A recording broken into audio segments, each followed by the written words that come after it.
Was this publicized in a way that is it only for teaching staff? No, not at all. We tried to reach out to the student population. Yeah, and there was a previous iteration as well, but that was over a weekend and during the term time, so it's easier to get students. So we'll be more cognizant of that for next time. But it's interesting that, because I know students who are actually trying to get here. Right, I think it's a logistics challenge, I think, for many students to come. Yeah. So welcome everyone. So this is the kickoff for the EdTech challenge, but as you can see, it's going to be a tutorial instead, since we don't have any teams available to take the EdTech challenge. So I wanted to first introduce the Institute of the Application and Learning Sciences and Educational Technology. And the tagline for the institute that's just formed is "We help learners learn." So that takes care of 3 pillars of interests, particularly in research, innovation, and education. So with the EdTech challenge right now, what we are looking for is to concentrate on innovation and education, to promote a connection with the students in the tertiary institutions and in other institutions where we can use learning analytics and educational technologies to make a difference.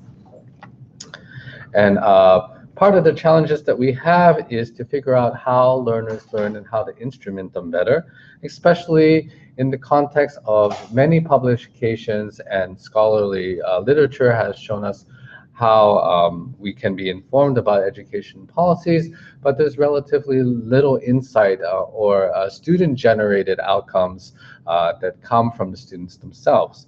So we want to enable that by holding challenges for students to ideate and think about their own understanding of how they learn and to reflect that in building applications and ideas for the challenge. Okay.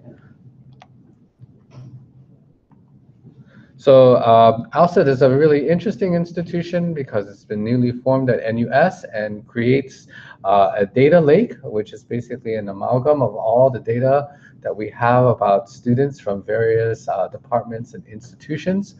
This is unlike a lot of other universities where most of the data for, let's say, registrar data is siloed just within the registrar and doesn't come to other units.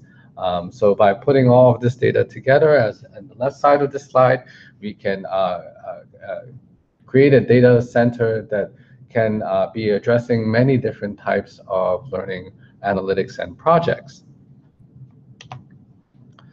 So we can think of the data lake as taking importing data from, for example, registrar data, but not only limited to that, but also data from the learning management system. For example, in NUS, we have IVLE that takes in data from the students when they interact with e-learning material online, but also mobility data. So NUS has wireless access points.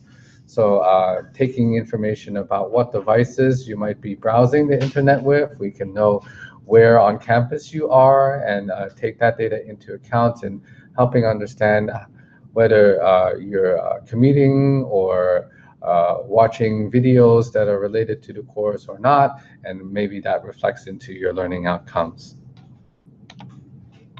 And of course, we have student feedback data that we get from students at the end of the semester, but not just limited to that. Survey data as well, coming from student feedback on learning outcomes that faculty produce. That's also another good source of data. And all of this will be piled into the data lake, which principal investigators and applications that students might design can help certain stakeholders. In particular, we need to help students, right? So the students themselves need to be enabled by the applications that are being developed by in challenges like this. But also we're keen to help faculty members better their instructing capabilities by helping them self-reflect on the outcomes of their courses and to design better corollary learning outcome objectives to measure appropriate skills that are being taught to the students. But also, as we saw in earlier tutorials about policy, enabling the right management framework to enable both faculty and students to do their jobs more effectively, which would be reflected in a data dashboard that would come from on both the faculty policy as well as the student-centered side. Okay, so with this picture, hopefully you realize this is a picture of something in Singapore. This is our famous IR integrated resort downtown, which has 3 pillars of support for integration at the top, and I think it's an appropriate analogy to share with you. But I think one of the key stakeholders that we are trying to address are what we don't know, the unknown unknowns, as they say, because we are trying to help learners as well as faculty, as well as policymakers. We could think of obtaining other types of data, but we don't know what data would be useful to accumulate to answer certain research questions or help students learn better for any analytics that they have. So with the data lake, we're trying to facilitate a number of objectives, including business intelligence and analytics, to coordinate different research questions and analyze the type of information that would be relevant to making learners change their behavior or affect how they choose courses or their learning strategies. And the data set that we've accumulated and simulated for our teams are like this. This is the data set that's available on the computational social science cluster, which you have heard in the previous session that Professor Tuan has built. It's basically a large data set containing information about simulated NUS learners that are currently available. So this data set is available to you for use. You can log in through SSH to the computational social science cluster and ask queries like what you saw in the last tutorial about the simulated data set if you wish. Okay, so if you are of the operational type and would like to access the information there to create your application, you can use that. But basically what we want you to think about more is what types of resources do you think you need to help learners learn more effectively? So with permission from ALSET, we are able to share what types of data sets are envisioned for incorporation in the near future.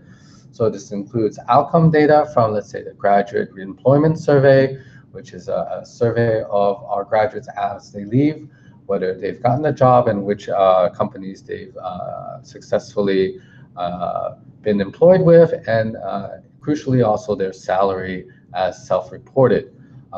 As we talked about earlier, student feedback, LMS transaction logs from the learning management system, but also possibly email metadata. So the headers for emails that are sent from NUS accounts could also be rolled in to help understand how students interact with each other and whether that has any effect on learning outcomes.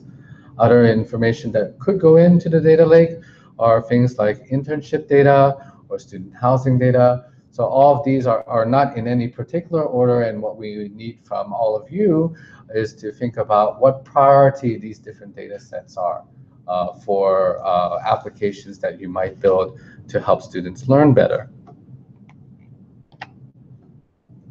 So the challenge statements we have for you are to look at what will learning look like in 5 years? How do we begin to take better evidence of whether people are actually learning or not? So we know that student feedback as well as grades are not a very good indicator of that. There are other ways that we can measure. Sometimes they're very discipline or course specific, but are there any ways we can engineer methods to evaluate courses and outcomes and student learning better than what's currently envisioned. How do we provide students with better feedback and guidance? This is another area that we want to know, especially for continued guidance, not just at the end of their career, but during the courses themselves, to help them reflect about their studying methodology. And what more can we do, as I highlighted to you earlier, if provisioned with other missing data, right? If we are able to get data that you think would be valuable and ingested into the data lake, how would that help learners learn better? So now I've done the overview of the data lake and the challenge overall. I'm going to briefly talk about the schedule for the EdTech challenge. So this afternoon we have the kickoff right now, and then at 5:30 what we'll have are final team compositions. If you click on the link here, it will take you to a form where you can key in your email address, your group name, and somebody in your group that can be contacted, and then the names of your team members. Okay, that's due by 5:30 today. Aside from that, then tomorrow, and which is the 20th, Thursday, as well as Friday, are open-ended times for you to do development of your pitches and your final presentations. And we have a framework for that. Basically, we're going to dovetail with the research track, which is happening ongoing throughout the next 2 days, so that you can work in teams to develop your pitch slides for a shared presentation. And then we'll have preliminary judging at 4:30 in the afternoon tomorrow over in seminar room 2 at the School of Computing. Okay, on Friday, we have further development. So you take the pitches that you have done your slide decks and turn it into a final video presentation that you'll do in the auditorium with the rest of the research workshop. And then there'll be live public judging for which team is the best. And then when that's tabulated, then there will be the closing ceremony at the end of WESST that will announce the team winners for this challenge. Okay. And as prizes, what we're offering is the chance to see your innovation being fielded in production by funding up to 10,000 Singapore dollars of in-kind funding, which could be used to employ a team working with ALSET, possibly including yourself, to develop the EdTech solution that you built, the prototype that you've built, in order to have your innovation available to NUS students and possibly rolled out to the entire population. People who have been, teams that have been judged to make a good effort will also receive a letter of recommendation from the ALSET Executive Committee to encourage them to take their efforts and go farther with it. And everyone involved will be given a certificate of participation. Okay, some ground rules for the challenge. You're encouraged to stay within on-site at the School of Computing. We've allocated a venue for you in seminar room 1, the lobby venue that's there. It's air-conditioned and has Wi-Fi access, but you're not restricted to that. You can go anywhere you'd like, and you only need to be present for the milestones, which are the deliverables for the presentation and the judging. You're encouraged also to participate in the workshop itself, because a lot of our international invited speakers have very key insights for how faculty view learning outcomes and objectives. But of course, as students yourselves, you have the best insight to what's the best way to engage people like yourselves. And judges will be circulating during those 2 days to help teams steer the direction of their application development and their solution development to have the best results for the live judging. So part of what we envision that you might do for the EdTech challenge is to create the storyboards, basically a prototype of how you think a solution or an intervention might work out for designing an application-based or a website-based that would help you design a better method for learning outcomes for a particular course or for something broader based than that. Okay. By tomorrow, again, you'll have to do a preliminary judging where you have to give a pitch based on some slides or storyboards.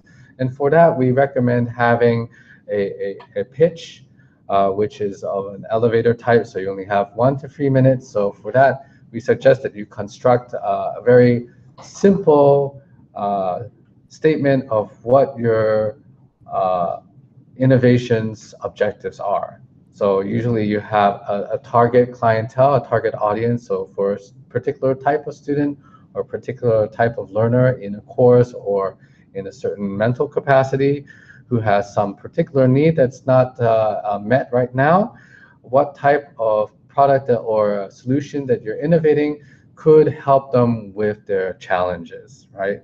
And to differentiate how that product differs from other people's solutions that might be seen elsewhere. So you should do some check on what are the other products that are available that somewhat meet the demands of what your target audience needs.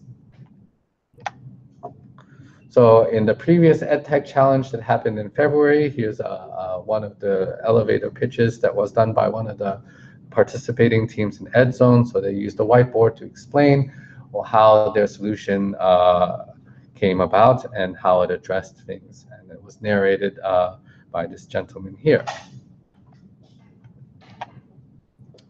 So when constructing a pitch, I think it's very important to realize that there are more than just the content of the pitch, but the delivery of the pitch is very important as well. You can see this in a lot of very good presentation and elevator pitches, especially exemplified by people like Steve Jobs, where he makes analogies and uses his body language a lot more to convey the message, right? Because the body language and the mood of the presenter affects intensely how the audience perceives your pitch. So in preparing for your pitch, which will happen tomorrow, we would advise that you follow this idea of preparing your pitch, giving your pitch to your partners, making sure you refine that, and then analyze it scientifically to look at how to word your statements better or to prepare your pitch in a way that's more interactive and engages the audience. So here are some of the prototypes from the first EdTech challenge. So you can see some of the competitors, the teams were able to build prototypes and came up with some ideas which they either storyboarded or used PowerPoint or Illustrator to mock up, or in some cases actually built functioning prototypes. So this was the same portal, but for jobs and internships. And then you could type in, for example, marketing as a category to see specific internships that were available at that time. Okay, so I wanted to also take a few minutes to go over the first EdTech challenge and its outcomes. So this was done in February during term time over the weekend. It was done downstairs in the NUS hangar. And the key phrase, again, is the same that we're reusing for this line, is what will learning look like in 5 years? So here is some of the brainstorming ideas we seeded the teams with in thinking about what types of innovations that you could do. Okay, so for example, looking at group discussions, an interview simulator, a chat box for question answering to take a class's content and convert it to something that's more accessible. Okay, so these statements here you have access to because the slides are online, so teams can look through this deck and see what they like. I'll just point out here that these particular statements are pretty good in terms of the scope. They're about the right size for an elevator pitch. So taking one of these short pithy statements and elaborating on that in the pitch would be probably the right sized component that you need for tomorrow's deliverables. Okay, so here are some of the team ideas that actually were fielded from the teams that participated in the first EdTech challenge. So we had 4 teams that we've highlighted here. Deep Guru, which is at the top here, organized core concepts in the course and helped students practice understanding their concepts through spaced repetition, which is a technique that's common in flashcards, and to track the progress of this over time. EdZone, which was the storyboard, the pitch that you saw in the earlier one with the whiteboard, was a system to take information that's lecturers or experts shared and help them disseminate it inside any type of learning management system, inclusive of IVLE. SAT was the skills analysis tool, which dovetails with what we've heard a lot here in WEST, which is about guiding students beyond the capability of just what is inside of our courses, but on career counseling and guidance beyond the university. And finally, EdTurn is also along those lines too, looking at career counseling and project skill management, looking beyond just the content of the course, but softer skills that organize a student's learning towards critical outcomes. So this was one of the systems that was built during the first EdTech challenge called Explorer. And I think Chris might be able to say a little bit more about this particular system. Do you want to say any words about it? There's a team that didn't end up in the top 3, but they kept refining their idea after the challenge, and they ended up winning the MOE Build-a-thon a month or 2 later. Okay. So this is the idea they presented that won the MOE Build-a-thon. So it's an application that allows peers to create challenges for learning, and it's arrayed as a set of cards. Is that correct? Where they have challenges that the students build up. It seemed like the assignments for the Snapchat generation. I'm not quite the Snapchat user, but you pretty much go around and take pictures of things. It was like a scavenger hunt type app. And had some image recognition features in it as well. Okay. So the students could come up with their own ideas of what challenges to take, and then they were going to be evaluated by their peers who took pictures. Their peers would take pictures as part of the challenge, and then the person who held the challenge would evaluate that using the automatic picture recognition system, I guess. Is that correct? Yeah, I think both teachers could make assignments, like tell their students, go look around the museum and take pictures of 3 Impressionist paintings. The students would have to know what Impressionist painting was, figure out where there were things like that. And then all the pictures would group together into a collage of some kind. So I guess taking photos for tasks set by the teacher, and then yeah, here's a picture of somebody using the prototype to do the task. And then they would have, I guess, a leaderboard describing how the teams did with their challenges.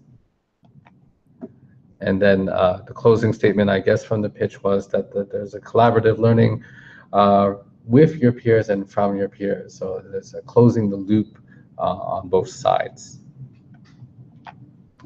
So, Chris, do you want to say something about what they won? I think they won the opportunity to just work with the MOE closer to see how to extend this out, make it available to K-12 schools. So to actually have the engineering team for MOE implement it so that it could be used in lots of different schools. And I think they're just continuing to work with the MOE, moving toward that vision. I don't remember if there was cash involved with the build-a-thon. Okay, so there was an outcome that they can do further development as well, and I think that's a really important message, is that if you don't win the first time, you know, there's a lot of hard work that you've invested in the challenge already, And that can pay off in the future because there are like-minded contests going on. And in fact, internationally, there's a lot of data analytic competitions that feature learning data. So what we are offering in the ALSET Data Lake, if you're developing a solution on it, could be applicable to other challenges in the near future.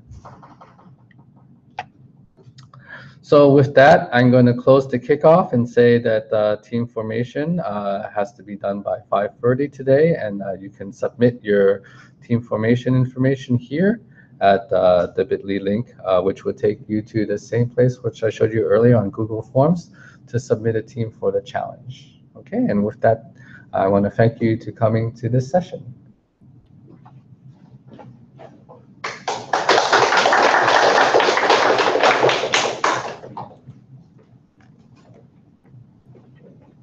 Okay, you know where to go?